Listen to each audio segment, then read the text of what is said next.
Danau Legayelol atau yang lebih dikenal dengan Danau Sagea menjadi jantung dari Weda Utara. Danau ini dikelilingi dataran hutan yang menjadi tempat masyarakat mencari sumber penghidupan. Saya bersama sejumlah warga menyeberangi panorama Danau Sagea untuk bisa tiba di lahan. Di sini sagu tumbuh liar dan dimanfaatkan masyarakat untuk memenuhi kebutuhan pangan. Hanya sekitar 15 menit dari pemukiman, kami pun tiba di seberang danau. Sagu ini tumbuhnya di seberang danau dari arah permukiman. Jadi sekarang kami sudah ada di pohon sagu, mau menebangnya dulu, dan inilah keseharian masyarakat di sini, sagu sebagai sumber penghidupan. Pak Akib yang sudah puluhan tahun menjadi warga Sagea rutin datang ke hutan seberang danau untuk mengambil sagu yang akan diolah dan dikonsumsi di rumah. Pohon sagu yang memiliki tinggi lebih dari 10 meter ini ditebang terlebih dulu agar memudahkan Pak Akib untuk mengambil sagunya. Aduh, nyangkut. Ternyata nggak semudah kelihatannya. Kapak ini tentunya berat. Kita harus menyasar ke target yang di sana. Wah, udah mulai kelihatan ini ya Pak, lekukannya ya Pak, supaya pohonnya jatuh. Menebang pohon masih dilakukan dengan cara manual. Meski tidak menggunakan mesin, tak butuh waktu lama bagi Pak Akib untuk melengsarkan pohon. Maaf ya,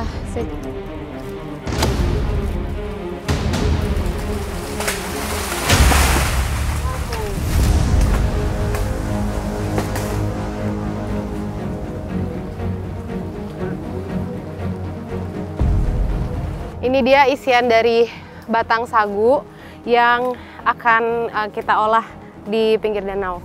Iya, Bu. Di wilayah Indonesia Timur, sagu menjadi makanan pokok. Bahkan sama pentingnya jika disandingkan dengan beras. Sagu yang diolah berasal dari isian batangnya. Sagu kemudian digiling terlebih dulu sebelum diperas.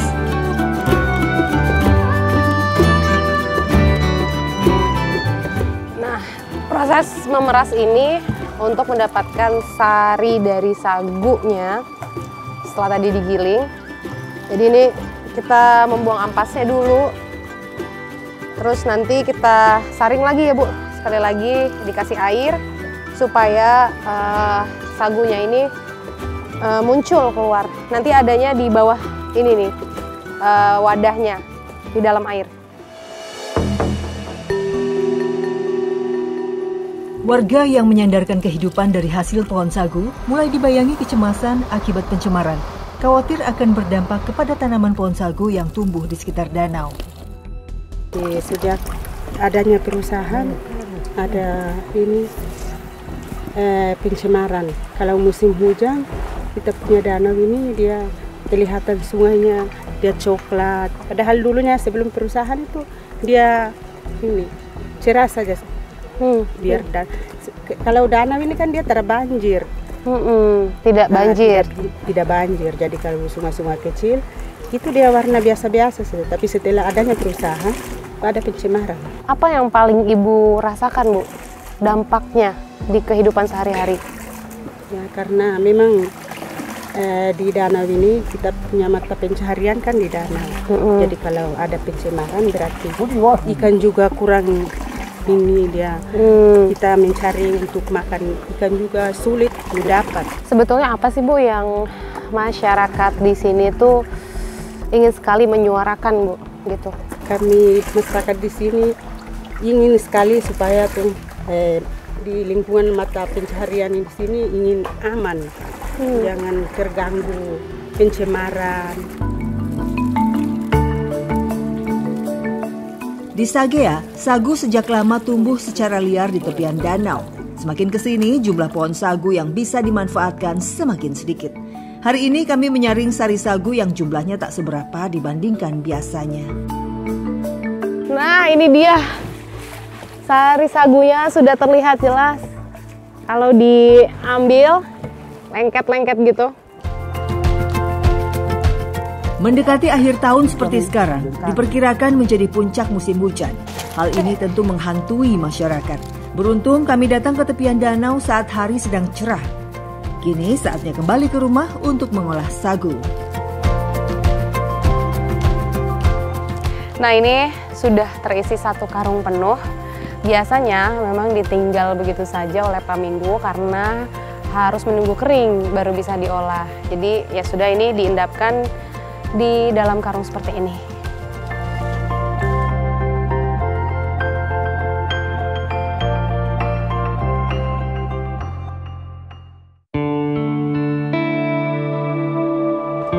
Bu Raya langsung mengolah sagu menjadi papeda. Di sini dan di wilayah Maluku Utara pada umumnya, masyarakat menjadikan papeda sebagai makanan pokok. Setelah proses mengayak, tak perlu waktu lama. Bahan baku tepung sagu cukup dicampurkan dengan air hangat, lalu jadilah olahan papeda.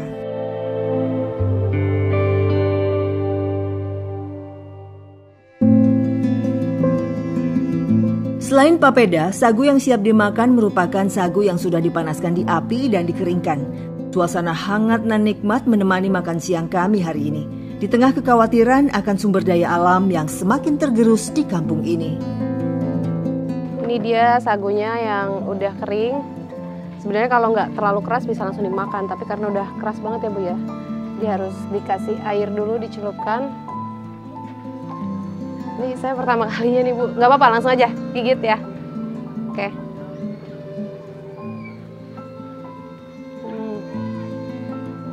Tawar sih rasanya.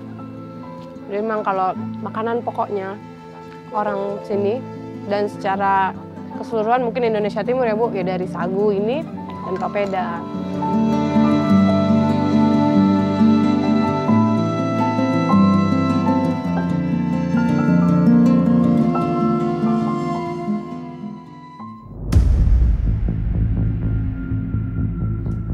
Di tengah maraknya pendatang yang bekerja di site tambang, penduduk asli Weda masih mengandalkan danau sebagai sumber penghasilan mereka.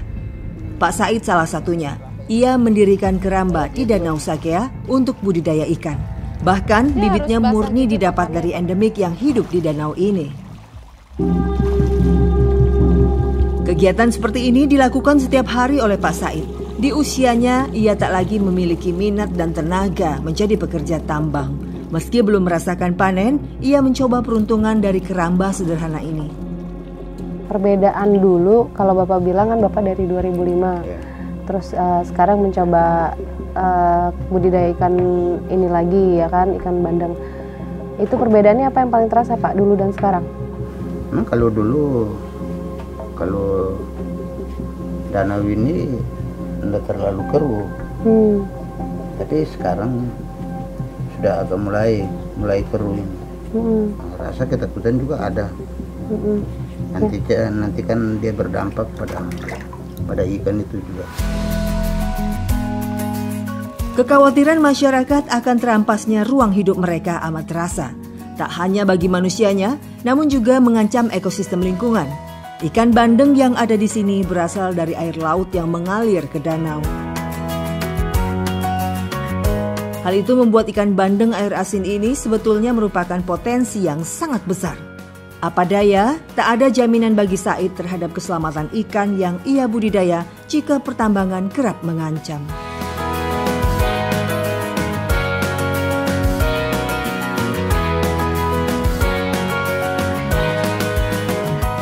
Padahal dibakarnya nggak dikasih bumbu apa-apa loh, tapi ikannya itu segar banget karena baru diambilkan dari keramba. Dan nggak bau lumpur gitu. Ini saya makannya makan iseng aja, cuma cobain aja dari keramba hasilnya kayak gimana sih. Ternyata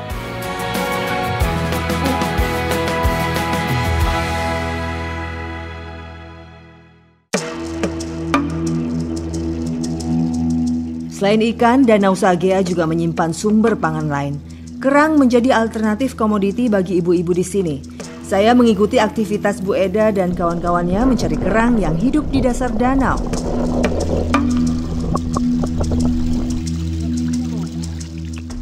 nah kayak gini ibu-ibu kalau mencari kerang itu bisa sampai seharian ada di danau, dan memang sudah dari dulu kerangnya tuh hidup di sini. Caranya kayak seperti tadi ya Bu ya.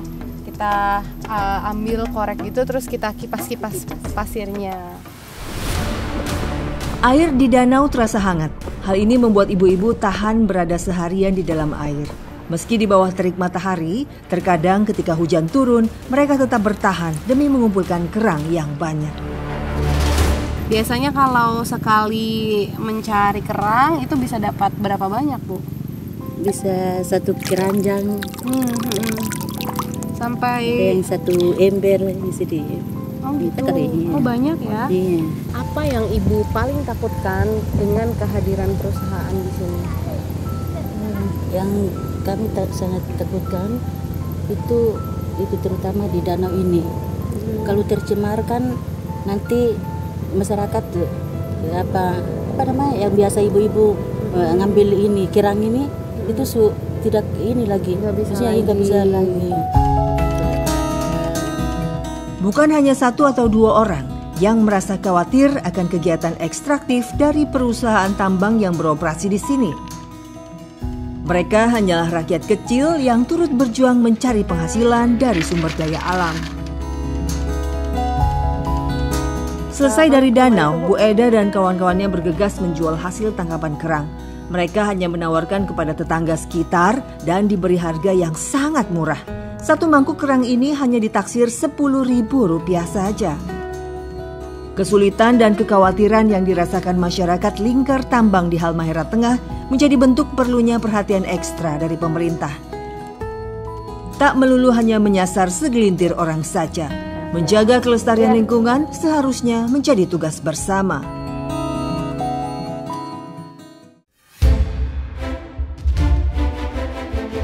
Potret perusakan lingkungan terlihat di wilayah lain yang masih berada di Kabupaten Halmahera Tengah. Saya menelusuri kampung transmigran di Desa Kulojaya. Hamparan yang luas ini tak lagi kokoh seperti panorama sawah pada umumnya. Tempat saya dan Bu Misyati berdiri saat ini harusnya pemandangan pematang sawah yang luas, yang subur ya Bu ya. Dulunya seperti itu. Tapi sekarang kenyataannya sudah kering, gak ada lagi aliran air karena airnya tercemar, dan ini sudah berlangsung sejak 2020 atau sekitar 4 tahun ke belakang yang paling dirasakan oleh masyarakat di sini. Misyati tinggal sebagai transmigran dari Pulau Jawa sejak 2003. Di usia senjanya, ia justru mengalami keterpurukan. Suaminya baru saja meninggal sekitar 2 tahun lalu, dan kini ia hanya tinggal bersama seorang putranya. Berlangsung lama tuh, bertahun-tahun ibu sebagai petani padi. Lalu tiba-tiba sawah ini tidak berfungsi lagi atau bisa dibilang sawahnya rusak. Itu penyebabnya apa, Bu? Penyebabnya dari air. Air itu kalau air kan kuning, jadi nggak bisa kelola sawah. Oh gitu. Air kuning ini karena apa? Kan dari tambang. Kalau memang punya minat nandur, tapi orang sudah malas mau nandur. Nggak sesuai dengan yang ditandur. Karena padi nggak hidup. Ibu pernah mencoba menanam yang lain selain padi mungkin? Saya pernah coba, ini selain padi, hanya bawang saja. Fungsinya hanya bawang. Bawang ngepri ini ditandur dengan saya, cuma dicoba 2 pohon. Setelah hidup sih segini, habis itu tidak kuat dari air, mati. Limbah dari pertambangan berimbas terhadap air sungai yang tak lagi berfungsi sebagai sumber irigasi sawah. Mirisnya berdampak pula terhadap kesuburan tanah. Misyati hanyalah 1 dari ribuan petani kecil di Halmahera Tengah yang ingin merasakan kembali panen padi seperti sedia kala.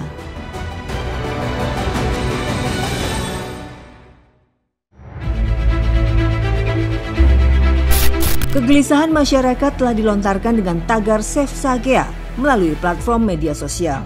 Mereka yang merupakan penduduk suku Sawai menyimpan harapan jika suatu hari tak ada lagi perusakan alam yang terjadi. Sebelum jadi kawasan industri seperti sekarang itu satu persatu perusahaan masuk atau gimana? Sebelum ada industri besar dari Cina ini, sebelum itu sudah ada beberapa perusahaan di sini yang beroperasi. Tapi ini kawasan industri yang dibangun oleh pemerintah pusat juga kan, masuk dalam salah satu proyek strategis nasional di bidang energi. Apa sebetulnya ketakutan masyarakat di sini atau apa ya yang mungkin sekarang sudah sangat berdampak, sangat dirasakan, itu apa? Ya, banyak hadirnya industri ekstraktif di wilayah ini yang menjadi ketakutan kita adalah soal ekologi, kerusakan ekologi. Juga bukan cuma sebatas kerusakan ekologinya, tapi juga hilangnya biodiversitas yang ada di sekitaran lingkar tambang ini. Kalau Bang Awal sendiri, apa yang Bang Awal ketahui tentang perusahaan tersebut atau kegiatan ekstraktif yang dilakukan sama mereka? Ya, ini kan perusahaan ekstraktif ini kan dia mengeruk nikel. Ya, jadi yang jelasnya nanti akan banyak kerusakan-kerusakan lingkungan yang ada di sekitaran desa kami.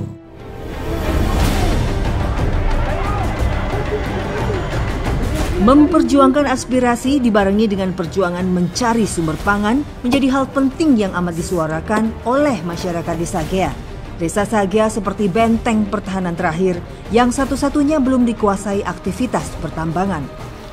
Tak seperti desa lain yang terlanjur menjadi ring satu wilayah tambang, warga Sagea hingga kini masih memupuk angan dan cita agar suatu hari mereka dapat didengar.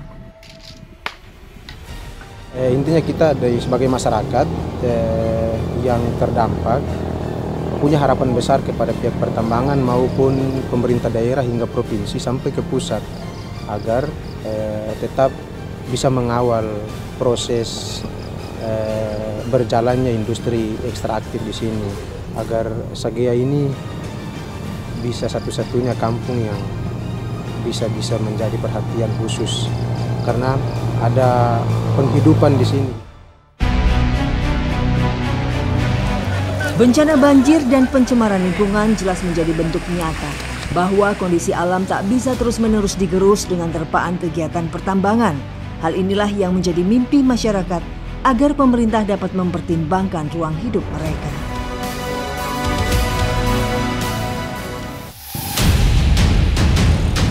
Keberadaan tambang di Kabupaten Halmahera Tengah ini itu sangat berdampak.